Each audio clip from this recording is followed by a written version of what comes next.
Hello बच्चों, स्वागत है आप लोगों का। आज हम लोग पढ़ने वाले ऐसे सर्किट्स जिसमें यूज़ होगा रजिस्टर और कैपेसिटर। ठीक है, तो सबसे पहले रजिस्टर और कैपेसिटर के बारे में जो हम लोगों ने सीखा है एक बार उसका क्विक रिवीजन कर लेते हैं। तो देखिए, रजिस्टर के लिए हम लोगों ने क्या सीखा था प्रतिरोध के लिए। पहली बात तो V not divided by I nought बराबर क्या होता था, R। ये क्या होता था, पीक वैल्यू वोल्टेज का, और ये होता था पीक वैल्यू करंट का। उसके बाद हमने क्या सीखा था कि जो तात्क्षणिक वैल्यू वोल्टेज और करंट के होते थे वो दोनों सेम फेज में होते थे। ठीक, ये बातें हम लोगों ने प्रतिरोध के लिए सीखी थी कि जो प्रतिरोध होता है वो वोल्टेज और करंट के पीक वैल्यू के रेशियो के बराबर होता है, और V और I मतलब वोल्टेज और करंट, जो तात्क्षणिक वोल्टेज और तात्क्षणिक करंट होता है दोनों सेम फेज में होता है। फिर कैपेसिटर के लिए हम लोगों ने क्या क्या सीखा था, तो V not divided by I not, R की जगह क्या यूज होता था यहाँ पे XC, जिसको हम लोग बोलते थे कैपेसिटिव इंडक्टेंस या धारितीय प्रतिघात। ठीक है, कैपेसिटिव इंडक्टेंस या धारितीय प्रतिघात। तो XC किसके बराबर होता था, तो XC बराबर था 1/ωc या 1/2πfc। और क्या सीखे थे कि V और I में फेज डिफरेंस होता है कितने का, π/2 का। तो कौन आगे होता है कौन पीछे होता है, तो वोल्टेज पीछे होता है, वोल्टेज होता है पीछे कितना, π/2, और करंट होता है आगे कितना, π/2। वोल्टेज पीछे होगा π/2 किससे, I से, करंट से, और I होगा I आगे होगा π/2 किससे, वोल्टेज से। इतनी बातें हम लोगों ने सीखी थी संधारित्र के लिए। ठीक, V not upon I not, voltage और करंट का पीक वैल्यू का जो रेशियो है वो कैपेसिटिव इंडक्टेंस के बराबर होता है। प्रतिरोध की जगह यहाँ पे कैपेसिटिव इंडक्टेंस धारितीय प्रतिघात यूज करते हैं। XC बराबर होता है 1/ωc बराबर 1/2πfc। V और I में यहाँ पे फेज डिफरेंस होता है π/2 का, तो फेज डिफरेंस है तो कौन आगे और कौन पीछे, तो करंट आगे होता है V से कितना फेज से, π/2 से, और वोल्टेज पीछे होता है करंट से कितने फेज से, π/2 से। तो ये सारी चीज हम लोग सीख चुके हैं जब हम ऐसे सर्किट्स पढ़े थे जिसमें या तो केवल प्रतिरोध यूज हुआ था या तो केवल संधारित्र यूज हुआ था। आज हम लोग पढ़ेंगे ऐसी सर्किट्स जिसमें प्रतिरोध रजिस्टर और कैपेसिटर दोनों यूज करेंगे। ठीक, तो ये हो गया हमारा ऐसी सर्किट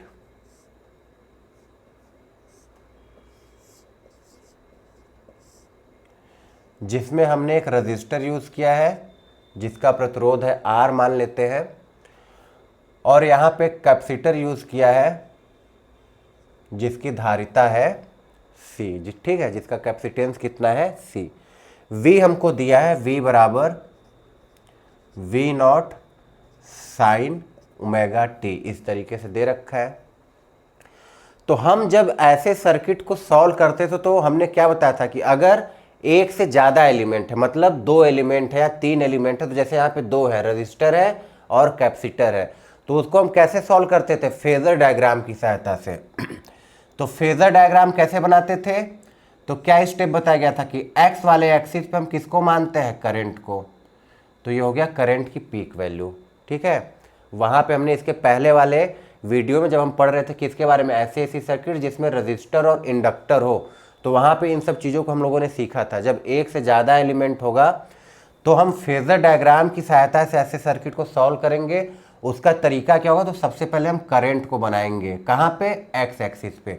तो मान लिया कि इसके कारण कोई करंट यहाँ निकला होगा जिसका पीक वैल्यू कितना है, आई नॉट है, तो हमने एक्स एक्सिस पे क्या बना लिया, आई नॉट बना लिया। अब हमको वोल्टेज बनाना है, किसके किसके लिए, यहाँ पे रजिस्टर यूज हुआ तो रजिस्टर के लिए, तो रजिस्टर का वोल्टेज मान लेते हैं VR, तात्क्षणिक वोल्टेज है। ठीक है, और कैपेसिटर का वोल्टेज VC।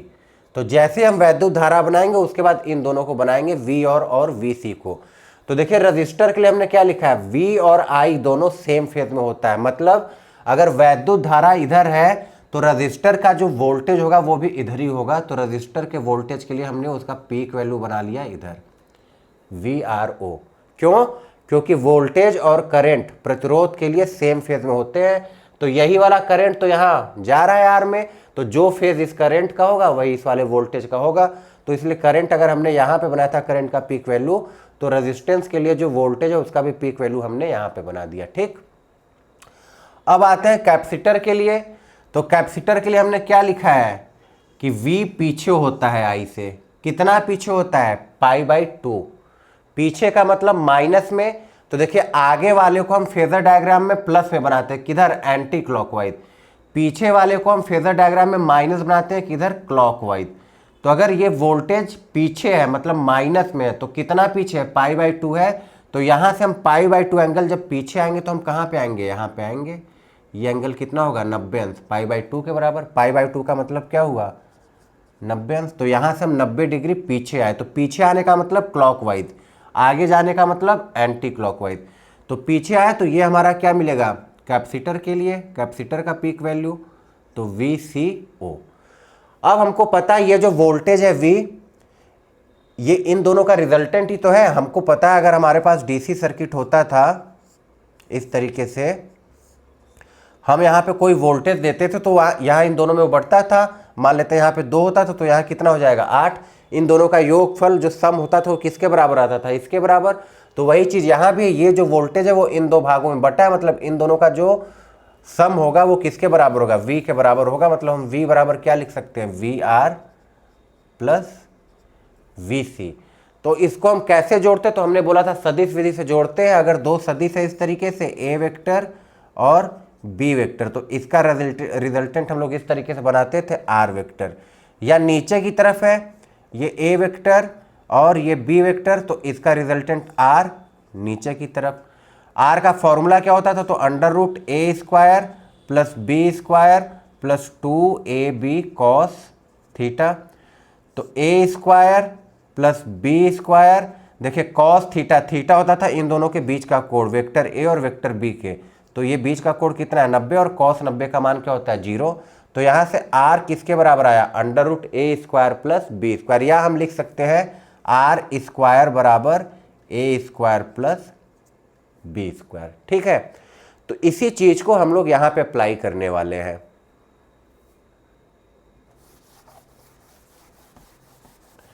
तो हमको पता है जब हम इन दोनों को जोड़ेंगे तो इसका रिजल्टेंट जो इधर आएगा वो किसको रिप्रेजेंट करेगा? इस वाले वोल्टेज सप्लाई को जो हमने दिया है, V बराबर V0 sin ωt। तो इसका पीक वैल्यू क्या है? V0। तो एरो लेंथ पे हम पीक वैल्यू दिखाते हैं, तो ये क्या हो गया? V0 हो गया। तो अभी हमने ये फॉर्मूला देखा था R² बराबर A² प्लस B² जो अभी आया था सदिश वाले में।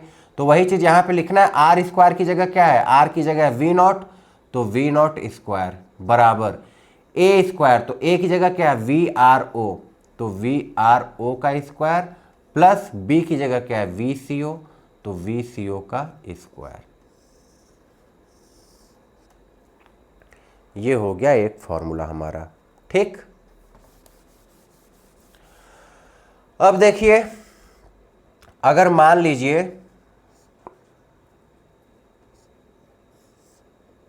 डीसी का एग्जाम्पल लेते हैं कि यहाँ से ये 5 ओम का प्रतिरोध है, ये 10 एम्पियर 10 वोल्ट का सोर्स है और यहाँ से 2 एम्पियर वैद्युत धारा मिला। ठीक है, तो अगर हमसे कोई पूछता था कि यहाँ पे वोल्टेज ड्रॉप किसके बराबर है? VR, तो हम क्या लिखते थे?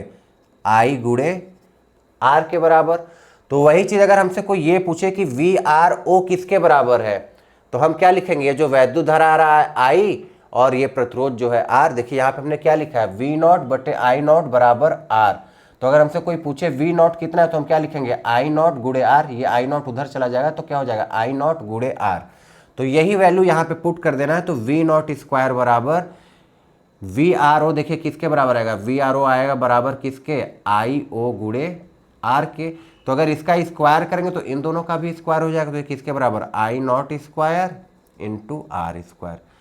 वैसे यहाँ का वोल्टेज किसके बराबर होगा? तो यहाँ पे जो प्रतिरोध है उसको हम किससे प्रदर्शित करते हैं?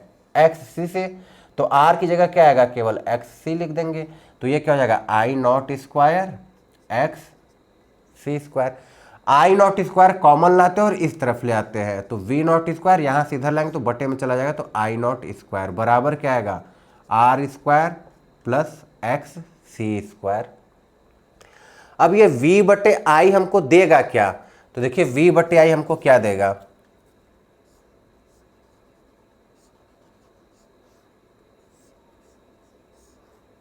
ये 3 ओम, ये 2 ओम और ये 10 वोल्ट। वैद्युत धारा मिला किसके बराबर, मान लेते हैं 2 एम्पियर। ठीक है, तो देखिए V कितना है 10, I कितना है 2, तो 2 पंजे 10 किसके बराबर आया, 5 के बराबर आया।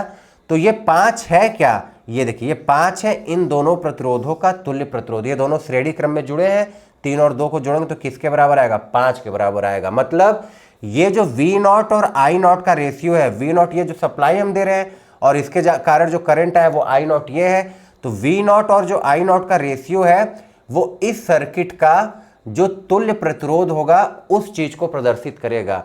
और एसी सर्किट का जो तुल्य प्रतिरोध होता है उसको हम किससे प्रदर्शित करते हैं, जेड से। ये हमने पढ़ा था पिछले वीडियो में।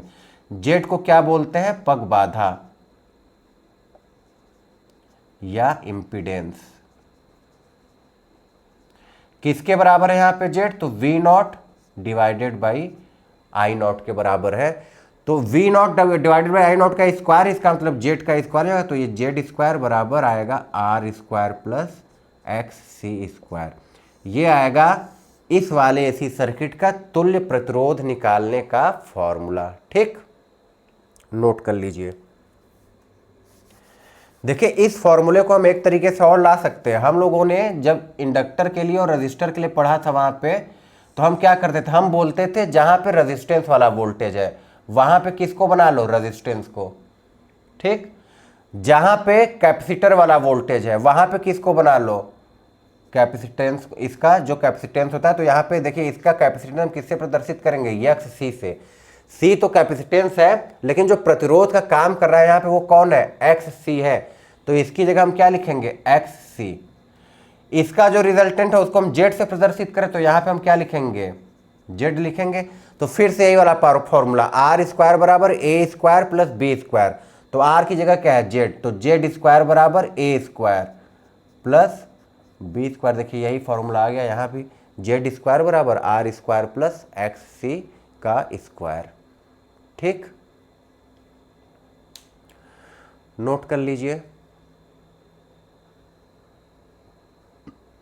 एक चीज और पूछ लेगा कि ये जो करंट निकला है और ये जो वोल्टेज है इसके में फेज डिफरेंस किधर है, तो देखिए ये है हमारा करंट और जो नेट वोल्टेज है वो इधर आया है, तो फेज डिफरेंस यही एंगल तो होगा फाई। तो फाई को हम कैसे प्रदर्शित करते थे, tan फाई, लंब बटे आधार। तो अगर ये tan फाई तो लंब होगा ये, आधार होगा ये। तो अगर ये VCO है तो लंब किसके बराबर, VCO के बराबर। तो लंब की जगह VCO, आधार की जगह क्या है, VRO, तो VRO। एक फॉर्मूला ये हो गया tan फाई का। या यहां भी हम बोल सकते हैं यही तो है फाई, ये V0 था, ये I वाला डायरेक्शन था, तो tan फाई बराबर, इसको इस तरीके से मिलाएंगे तो ये होगा लंब। तो अगर ये एक्स सी है तो लंब भी किसके बराबर, एक्स सी के बराबर, और आधार किसके बराबर, आर के। तो tan फाई बराबर एक्स सी बटे आर। नोट कर लीजिए। तो देखिए जब हमारे पास एक डिफरेंस जो दोनों में है वो यहाँ पे नोट कर लेते हैं, किसमें किसमें, जब रजिस्टर और इंडक्टर यूज़ किए थे।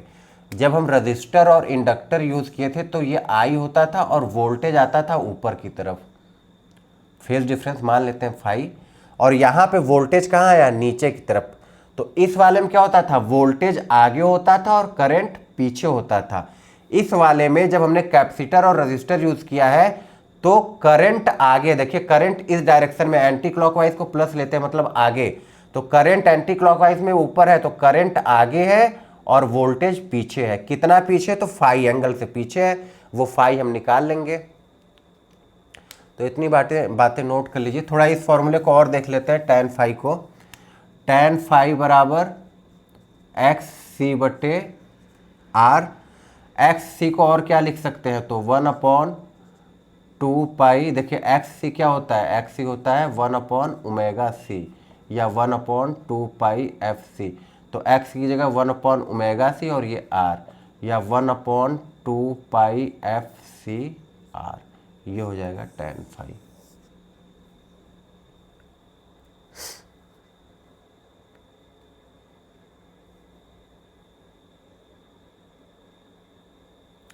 इसमें एक बड़ा इंपॉर्टेंट पॉइंट है जिसमें बच्चे गलती कर देते हैं। हमको ये दिया रहेगा कि हमारे पास एसी सर्किट है जिसमें रजिस्टर और कैपेसिटर लगे हुए हैं, तो उसके लिए tan फाई इतना है। हमसे बोल दिया कि अगर कैपेसिटर नहीं है,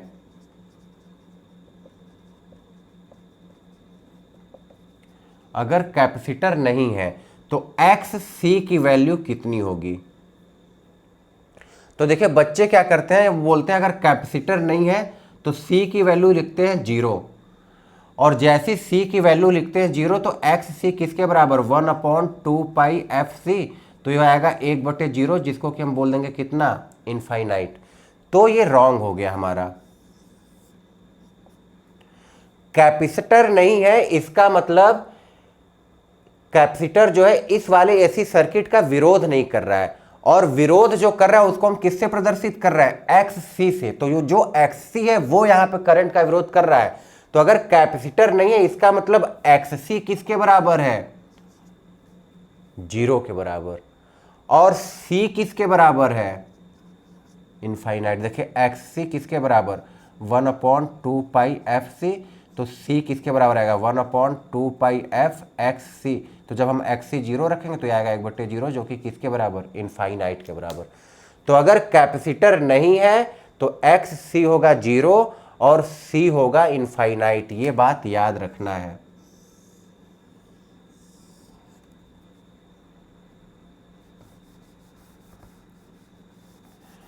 अगर डीसी करंट होता था, डीसी करंट के लिए, तो डीसी करंट के लिए फ्रीक्वेंसी क्या होती थी, 0। तो जब हम फ्रीक्वेंसी 0 रखेंगे तो जो एक्ससी है 1/2π/f(c) से हो जाएगा 1/0, तो वो किसके बराबर, इनफाइनाइट के बराबर। ठीक है, अगर डीसी करंट है तो एक्ससी इनफाइनाइट। इनफाइनाइट का मतलब क्या हुआ कि ये प्रतिरोध बहुत ज़्यादा है, मतलब ये डीसी करंट को पास नहीं करने देगा। लेकिन यहाँ पे जब कैपेसिटर नहीं है तो एक्स सी किसके बराबर है, 0 के बराबर, मतलब प्रतिरोध 0 के बराबर है, और सी की वैल्यू कितनी है, इनफाइनाइट है। तो नोट कर लीजिए इन बातों को।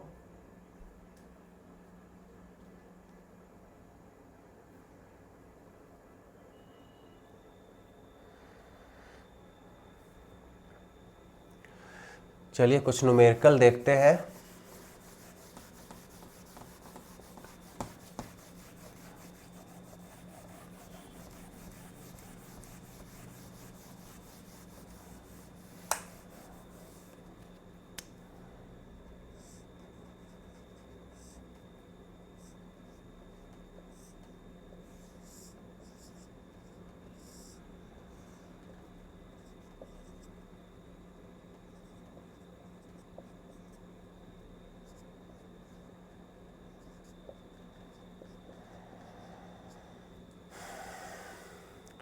क्या क्या निकालना है हमको, तो हमको निकालना है, ये I की वैल्यू दी गई है कितना, 10 sin 10t। ठीक है, हमको क्या निकालना है, हमको निकालना है I0 IRMS। चलिए इधर लिख लेते हैं, I0 IRMS I मीन या I एवरेज। और क्या निकालना है, ओमेगा निकालना है, फ्रीक्वेंसी निकालना है। उसके बाद ये मान लेते हैं रेजिस्टेंस के लिए तात्क्षणिक वोल्टेज VR, ये कैपेसिटर के लिए तात्क्षणिक वोल्टेज VC। उसके बाद यहाँ पे हमने जो सप्लाई V दिया है वो, इतने चीज़ हम लोगों को निकालना है। ठीक, ये VR, VC और V ये तीनों तात्क्षणिक वोल्टेज है। VR किसके लिए, प्रतिरोध के लिए तात्क्षणिक वोल्टेज है, VC किसके लिए, कैपेसिटर के लिए तात्क्षणिक वोल्टेज निकालना है, और V जो हमने नेट वोल्टेज यहाँ पे दिया है उसका जो तात्क्षणिक वैल्यू होगा वो निकालना है।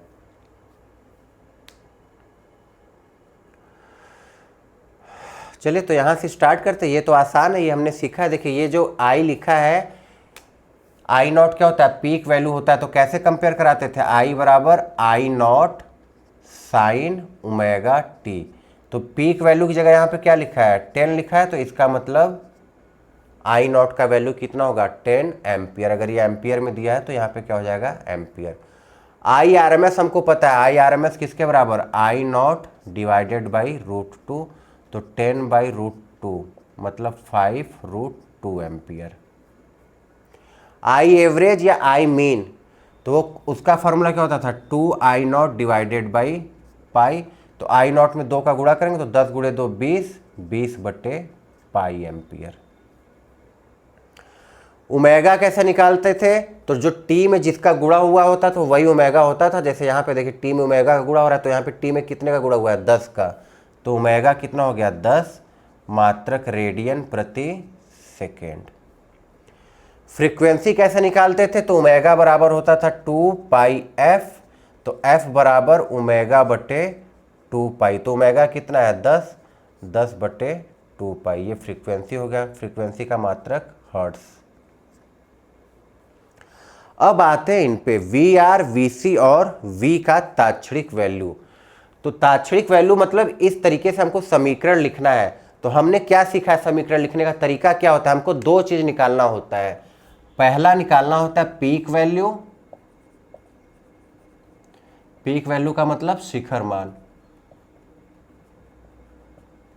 दूसरा निकालना होता है क्या, फेज, कि वो कितने फेज में है, जिस फेज में करंट है उसी फेज में रहेगा या उसके आगे या उसके पीछे। ठीक, तो ठीक है, वोल्टेज के लिए करते हैं VR के लिए। तो सबसे पहले हमको क्या निकालना है, पीक वैल्यू, मतलब यहाँ पे वोल्टेज का पीक वैल्यू क्या होगा। तो कैसे निकालते थे, तो रेजिस्टेंस के लिए हमने पढ़ा था V0 डिवाइडेड बाई I0 बराबर R। तो जो वोल्टेज का पीक वैल्यू होगा वो किसके बराबर होगा, I0 × R के बराबर। तो जो VRO किसके बराबर होगा, I0 × R के बराबर। तो I0 किसके बराबर है, 10 के बराबर, तो 10, और R किसके बराबर है, 4, तो ये आ गया 40। तो VRO मिल गया 40। उसके बाद क्या लिखते हैं, साइन, जो करंट का फेज होता है तो वो लिखते हैं 10t। अब क्या दोनों एक ही फेज में है, क्या आगे पीछे है, तो हमको पता है रेजिस्टेंस के लिए जो रेजिस्टेंस में करंट जाता है और उसके लिए जो वोल्टेज होता है दोनों सेम फेज में होते हैं। तो अगर करंट का फेज कितना है, 10t है ये एंगल, तो ये भी कितना रहेगा, 10t ही रहेगा। ठीक, क्यों, क्योंकि करंट और वोल्टेज दोनों सेम फेज में होते हैं। तो ये हमारा क्या मिल गया, VR। वैसे VC निकालना है अब, तो VC निकालने के लिए भी सबसे पहले क्या निकालना पड़ेगा, पीक वैल्यू, मतलब VCO, और VCO किसके बराबर होगा, I0 × XC। R की जगह क्या हो जाएगा, XC होगा। तो XC तो नहीं दिया है हमको, C दिया है। तो जब C दिया है तो XC कैसे निकालते हैं, 1/2πfc से, या इसी को हम लोग क्या बोलते हैं, 1/ωc। तो देखते हैं वैल्यू कितनी दी है, ओमेगा की वैल्यू हम लोगों ने निकाला है यहाँ पे कितना, 10, तो 1/10 गुणे C। तो C कितना दिया है 0.025 फैरेड।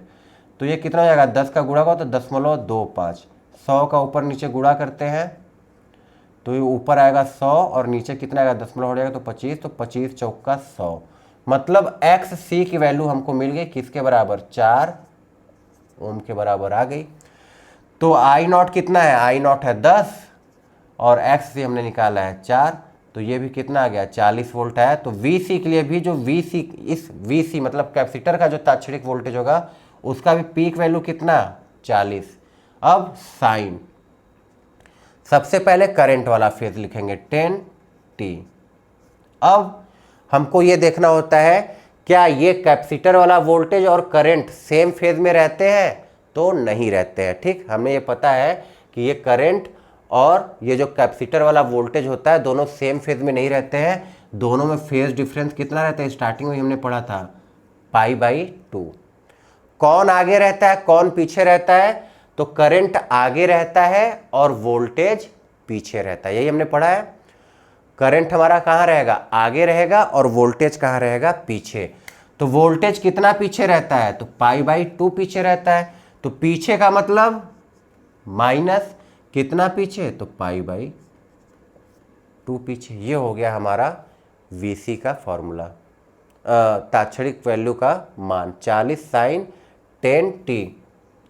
ठीक है, क्या तरीका है दोनों के लिए, सबसे पहले पीक वैल्यू निकालते हैं। तो दोनों का पीक वैल्यू कितना है, 40, उसके बाद साइन वाला फॉर्म लिखते हैं, तो उसमें हम देखते हैं क्या दोनों सेम फेज में है या नहीं। तो प्रतिरोध के लिए हमको पता है, प्रतिरोध के लिए करंट और वोल्टेज दोनों सेम फेज में होते हैं। तो करंट का फेज था 10t, इसलिए वोल्टेज का भी फेज कितना हो गया 10t। जब कैपेसिटर वाले वोल्टेज के लिए आया तो हमको पता है कि कैपेसिटर में जो वोल्टेज होता है और जो कैपेसिटर में करंट जा रहा है, दोनों में फेज डिफरेंस होता है कितने का, π/2 का। तो कौन आगे रहता है कौन पीछे रहता है, तो करंट आगे रहता है और वोल्टेज कहाँ रहता है, पीछे रहता है। तो अगर वोल्टेज पीछे रहता है तो कितना पीछे रहता है, π/2 पीछे रहता है। तो पीछे का मतलब माइनस, कितना पीछे, तो π/2, तो ये हो गया हमारा Vc।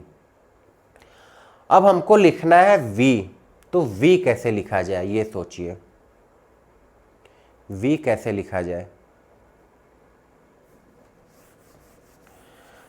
तो V के लिए अपने फेजर डायग्राम को याद करिए। इसका फेजर डायग्राम कैसे बनाते थे हम लोग, इस वाले डायरेक्शन में करंट बनाते थे, एक्स वाले डायरेक्शन में, ये तो करते थे। फिर हम बोलते थे जिधर करंट उधर ही रेजिस्टेंस का वोल्टेज, तो VRO को हम लोग इधर बनाते थे करंट वाले ही डायरेक्शन में। फिर कैपेसिटर के लिए बनाते हैं, तो कैपेसिटर में हमको पता है जो कैपेसिटर का वोल्टेज होता है वो करंट से पीछे चलता है, कितना पीछे चलता है, π/2। तो पीछे का मतलब क्लॉकवाइज, तो पीछे आते थे कितना, π/2 एंगल मतलब 90 अंश। तो यहाँ पे हम इसको क्या बनाते थे, VCO, और ये हमारा होता था V0, जो हमको निकालना है अभी पीक वैल्यू। ताक्षणिक जो हमारा ताक्षणिक वोल्टेज है उसका पीक वैल्यू कितना है, V0 है। ये हमारे ताक्षणिक वोल्टेज को ही तो दर्शा रहा है। देखिए इन दोनों का जो रिजल्टेंट होगा, जो इन दोनों वोल्टेज को जब हम जोड़ेंगे तो इस वोल्टेज के बराबर आएगा। तो अगर हम इसको जोड़ रहे हैं तो इसके बराबर आएगा, तो ये हमारा यही नेट वोल्टेज सप्लाई वाला ही होगा। तो V0 कैसे निकालेंगे, अभी हमने देखा था V0 स्क्वायर बराबर A square plus B square. तो दोनों किसके किसके बराबर है, 40 के। तो 40 का स्क्वायर प्लस 40 का स्क्वायर, तो ये V0 जब हल करेंगे तो किसके बराबर आएगा, 40√2। तो हमको V0 इसका पीक वैल्यू मिल गया कितना, 40√2। अब क्या लिखते हैं, साइन। फिर हमको पता है ये करंट है, तो करंट के फेज से कंपेयर कराना है।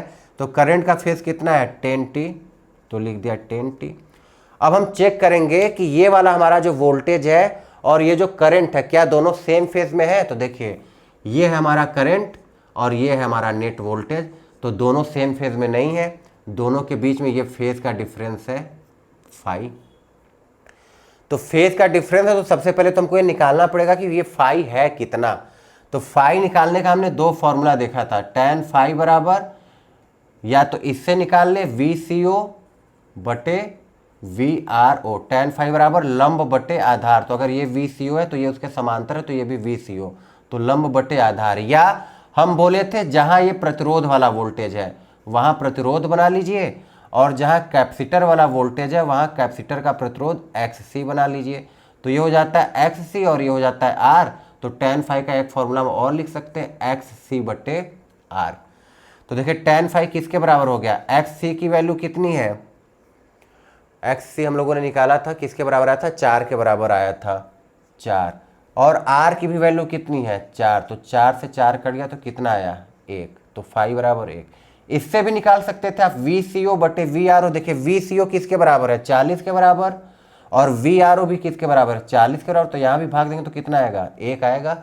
तो tan फाई आया 1, तो tan 45 अंश का मान होता है 1। इसका मतलब जो फाई है वो कितना है, 45 अंश, या हम इसको लिख सकते हैं π/4।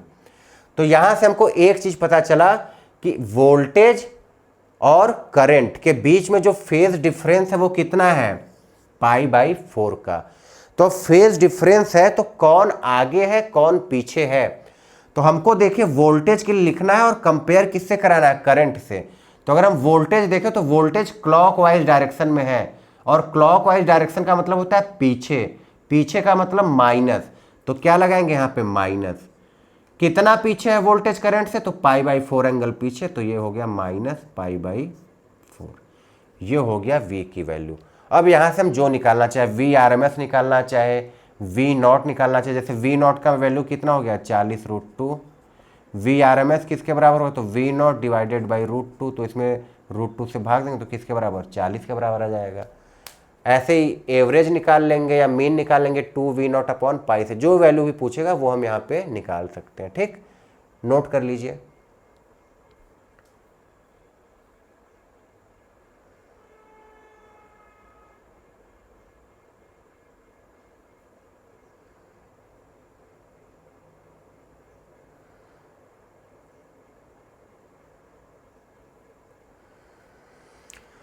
चलिए एक सवाल इसका और करते हैं।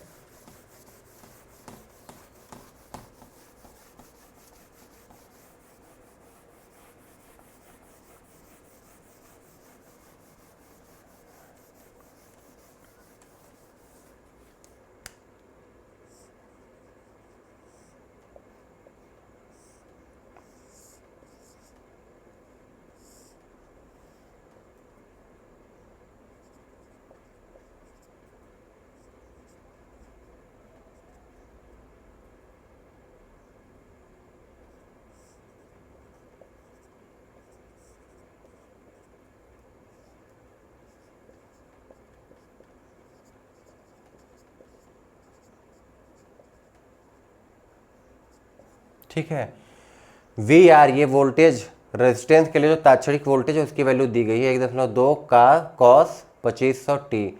हमको निकालना क्या क्या है, तो हमको आई निकालना है, वी सी निकालना है और वी निकालना है। आई निकालना है, वी सी निकालना है और वी निकालना है। सोचिए कैसे होगा।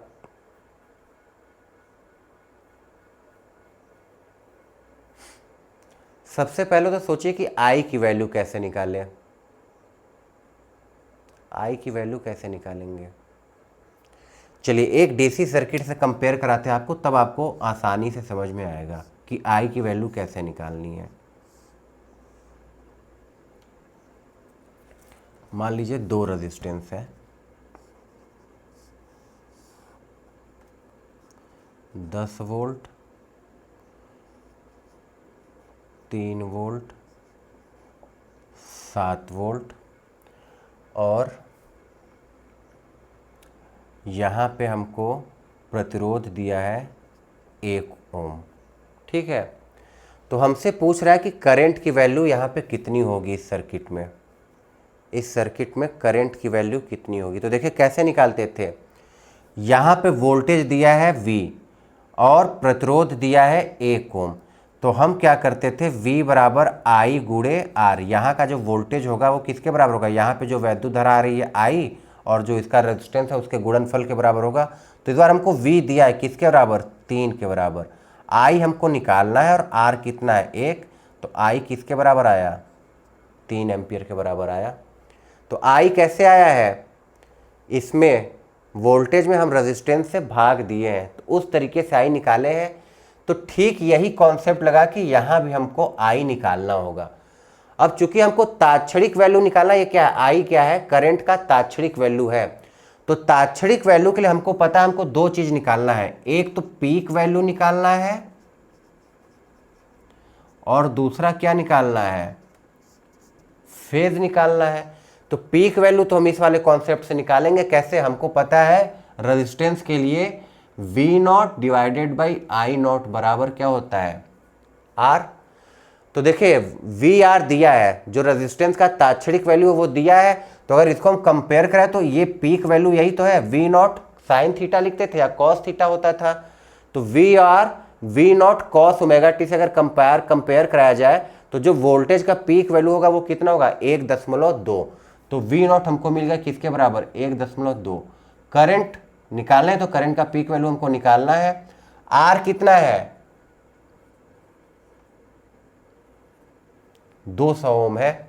तो I0 किसके बराबर आएगा, तो I0 बराबर आएगा 1.2 बटे 200। तो भाग दीजिए इसको, अगर भाग देंगे तो 0.6, 100 का और भाग देंगे तो यह आ जाएगा 0.006 एम्पियर। ठीक, करंट का पीक वैल्यू हमको मिल गया 0.006। फिर क्या लिखते थे, ये जो इसका इक्वेशन है वो लिखते थे कॉस 2500 टी।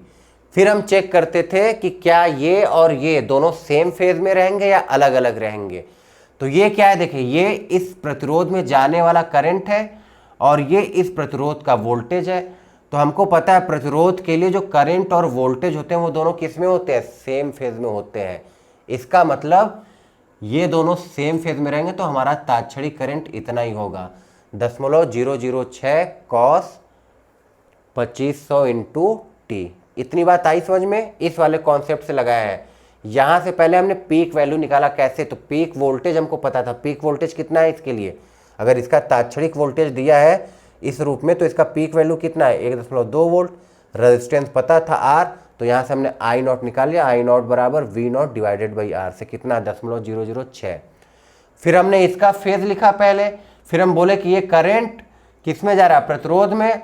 तो प्रतिरोध का जो वोल्टेज होता है और जो करंट होता है दोनों सेम फेज में होते हैं। तो अगर ये 2500 टी है तो ये दोनों क्या होंगे, सेम होंगे। तो अगर ये 2500 टी है तो यहाँ भी कितना होगा, 2500 टी होगा।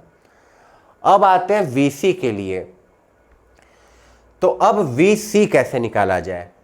तो ठीक है, VC भी तो क्या है, तात्क्षणिक वोल्टेज है, कैपेसिटर के लिए है। तो सबसे पहले VC निकालना है तो हमको क्या निकालना होगा, यहाँ पे जो वोल्टेज का पीक वैल्यू, देखिए सबसे पहले क्या निकालना है, पीक वैल्यू। तो VC का पीक वैल्यू मतलब VC नॉट किसके बराबर होगा, I नॉट गुणे XC। तो सबसे पहले तो हमको XC निकालना पड़ेगा। तो XC किसके बराबर, देखिए ये हमको C दिया है, माइक्रोफैरेड जो होता है वो किसका मात्रक होता है, धारिता का होता है। तो ये हमको C दिया है, हमको XC निकालना है। देखिए XC का जो मात्रक होता है वो ओम होता है, ये अंतर याद रखिएगा। अगर फैरेड दिया है तो वो C दिया है, अगर ओम लिखा होता तो वो XC होता। तो जो XC होता है वो क्या होता है, 1/ωc। तो ओमेगा कहाँ से निकलेगा, तो ओमेगा निकलेगा यहाँ से। ओमेगा टी होता है, इसका मतलब टी में हम किसका गुणा किए, 2500 का गुणा किए। तो ओमेगा किसके बराबर, 2500 के बराबर। तो 1/2500। सी किसके बराबर है, 5 माइक्रोफैरेड। तो 5 माइक्रोफैरेड का मतलब 5 को 10 के घाते -6 से गुणा करके किस में बदलेंगे, फैरेड में। तो 5 यहाँ लिखते हैं, 10 के घाते -6 ऊपर ले जाएंगे तो प्लस में बदल जाएगा, तो उसको लिख लेते हैं। तो 10 के घाते 6 का मतलब 6 जीरो, 1 2 3 4 5 6, 2 जीरो से 2 जीरो कट गया, 25 चौका 100, 4 और 2 जीरो ये, फिर 5 से डिवाइड करेंगे तो 5/40, 80। तो हमको VC नॉट मिल गया। कैपेसिटर के लिए जो वोल्टेज का पीक वैल्यू होगा वो कितना होगा, 80। तो ये 80 मिल गया। उसके बाद क्या लिखते थे, जो करंट का फेज है पहले वो लिख लेते हैं। तो cos 2500t। फिर क्या चेक करते थे, क्या ये कैपेसिटर वाला वोल्टेज और ये करंट दोनों सेम फेज में रहेंगे, तो नहीं, दोनों में फेज डिफरेंस होता है। कैपेसिटर में जो वोल्टेज है और जो अपना करंट होता है, जो कैपेसिटर का वोल्टेज है और जो करंट है दोनों में फेज डिफरेंस होता है। कितने का फेज डिफरेंस होता है, π/2 का। ये हम लोग स्टार्टिंग से कई बार डिस्कस कर चुके हैं कि कैपेसिटर में जो वोल्टेज होता है और कैपेसिटर में जो करंट होता है दोनों में फेज डिफरेंस होता है कितने का, π/2 का। तो फेज डिफरेंस है तो कौन आगे और कौन पीछे, तो करंट आगे और वोल्टेज पीछे। तो वोल्टेज पीछे का मतलब माइनस, पीछे का मतलब माइनस, कितना पीछे, तो π/2। ये हो गया हमारा, VC मिल गया।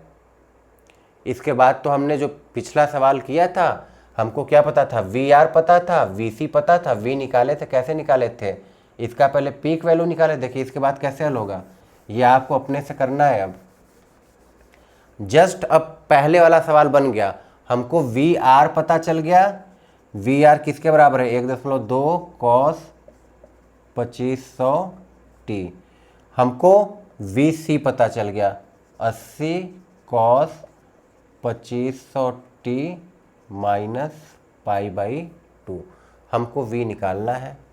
तो इधर बनाना है VR, इधर बनाना है VC। देखिए फेज डिफरेंस कितना है, π/2, तो π/2 हो गया। ये हमारा होगा जो नेट वोल्टेज निकालना है उसका पीक वैल्यू। तो यहाँ से √VRO² प्लस VCO² करके पीक वैल्यू निकालेंगे और फिर फाई निकाल लेंगे, वही होगा। देखिए इसका इक्वेशन क्या होगा, V बराबर VR नॉट, ये लिखेंगे V नॉट